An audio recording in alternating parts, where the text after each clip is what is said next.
So in this video, I would like to explain participles as adjectives in Russian. Participles as adjectives are verbs that form an active or a passive tense as adjectives, and in Russian, there are 4 types of participles: present active, past active, present passive, and past passive. Passive participles are actually a very old literal concept that is really not used at all, but it is possible to find it in old Russian literature.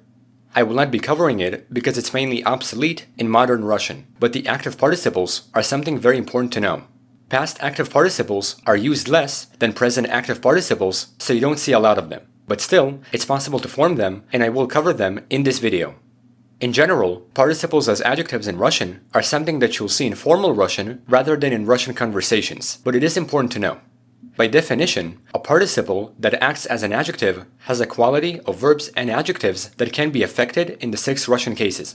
Another way to think about it is that a participle is a verbal adjective that is derived from verbs and adjective endings, which is why participles are affected in the 6 Russian cases. However, there is no point in covering their grammatical endings because they all share the same endings as normal adjectives.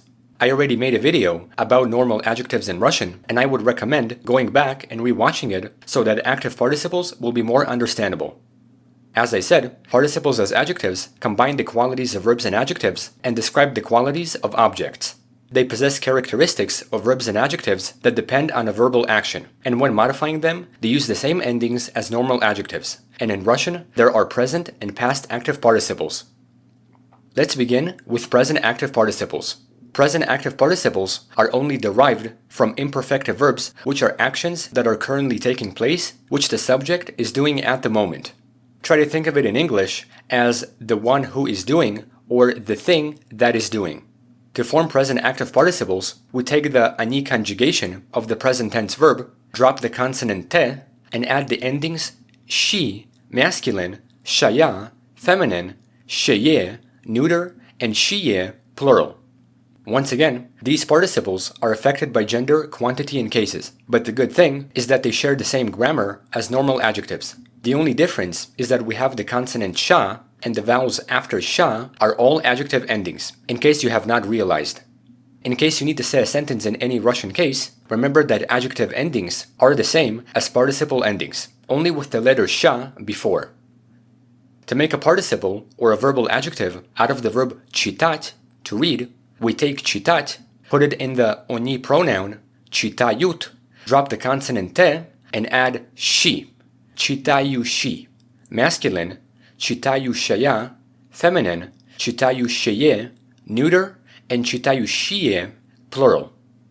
Here we have the verb slushat, to listen, and its modifications will be the same as the previous verb. Slushayushi, masculine, slushayushaya, feminine, slushayusheye, neuter, and slushayushiye, plural. Here we have the verb lezhat, to lie down. Lezhashi, masculine, lezhashaya, feminine, lezhashiye, neuter, and lezhashiye, plural. Here we have the verb izuchat, to study. Izuchayushi, masculine, izuchayushaya, feminine, izuchayusheye, neuter, and izuchayushiye, plural. Let's not forget that the gender in the plural does not matter, and therefore we can use any subject.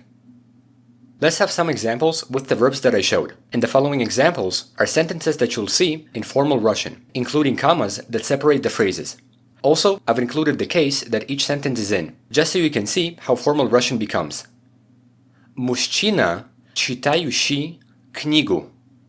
A man reading a book. Женщина, слушающая музыку. A woman listening to music. Кольцо, лежащее на столе. A ring lying down on the table.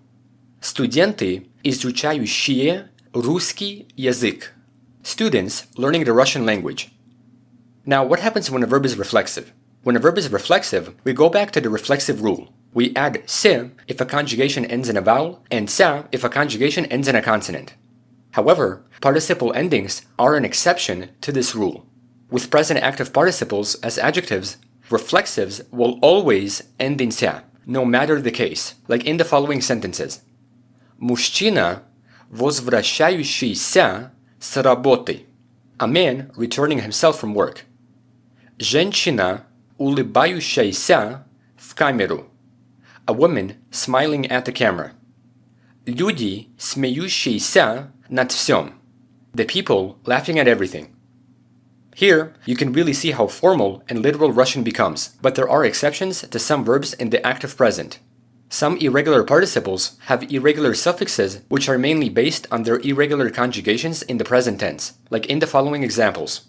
To dance, танцевать becomes танцуют, which becomes танцующий. Женщина, танцующая под музыку. A woman dancing under the music. To sleep, спать becomes спят, which becomes спящий. Спящая красавица в замке. The sleeping beauty in the castle. To tolerate or to endure, терпеть becomes терпят, which unusually becomes терпимый. Терпимый уголок, a tolerating corner. Still, you should know that there could be a lot more exceptions, but it's not necessary to know all of them. So that's how present active participles work in Russian. Let's continue with past active participles. And as I said at the beginning, past active participles are used a lot less, but it's still possible to form them. Past active participles show an action that the subject was doing, and their formation is easier than the present active participles. To form them, we take the past tense verb stem and add the endings вши, вшая, вшие, and вшие, depending on gender, quantity, and cases. Similarly, the grammar for past active participles is almost the same as for present active participles, but the difference is that instead of using sha, we're using v, sha, and the vowels that come after are the same adjective endings in all tenses. A subtle difference is that past active participles can work with perfective and imperfective verbs, whereas present active participles only work with imperfective verbs. To make a participle out of the verb читать, to read, we take читать, put it in the singular past, читал, drop the consonant L, and add вши, читавший, masculine, читавшая, feminine, читавшие, neuter, and читавшие, plural. Here we have the verb слушать, to listen. Слушавший, masculine, слушавшая, feminine, слушавшие, neuter, and слушавшие, plural. Here we have the verb лежать, to lie down. Лежавший, masculine, лежавшая, feminine, лежавшие, neuter, and лежавшие, plural. Here we have the verb изучать, to study. Изучавший, masculine, изучавшая, feminine, изучавшие, neuter, and изучавшие, plural. Don't forget that the gender in the plural does not matter, so we can use any subject. Let's have some examples with the verbs that I showed, which constructively are the same as the previous examples in the present, along with the grammatical cases. This time, they're in the past. Мужчина, читавший книгу. A man who was reading a book. Женщина, слушавшая музыку. A woman who was listening to music. Кольцо, лежавшее на столе. A ring that was lying down on a table. Студенты, изучавшие русский язык. Students who were learning the Russian language. Now what happens when a verb is reflexive? With past active participles as adjectives, reflexives will always end in ся, no matter the case, like in the following sentences. Мужчина, возвращавшийся с работы. A man who was returning himself from work. Женщина, улыбавшаяся в камеру. A woman who was smiling at the camera. Кино, начинавшееся сначала. A movie that was starting up from the beginning. You can really see how formal Russian becomes, but there are exceptions to verbs in the active past. Some irregular participles have irregular suffixes which are mainly based on their irregular conjugations in the past tense, like in the following examples. To carry, нести becomes нес, which becomes несший. Мальчик, несший коробку. A boy who was carrying a box. To be killed, погибнуть becomes погиб, which becomes погибший. Мужчина, погибший в аварии. A man who was killed in an accident. Some exceptions tend to have only the consonant cha in their conjugations, which is mainly used in the perfective past, as opposed to the imperfective. To help, помочь becomes помог, which becomes помогший. Человек, помогший кому-то. A person who helped someone. To die.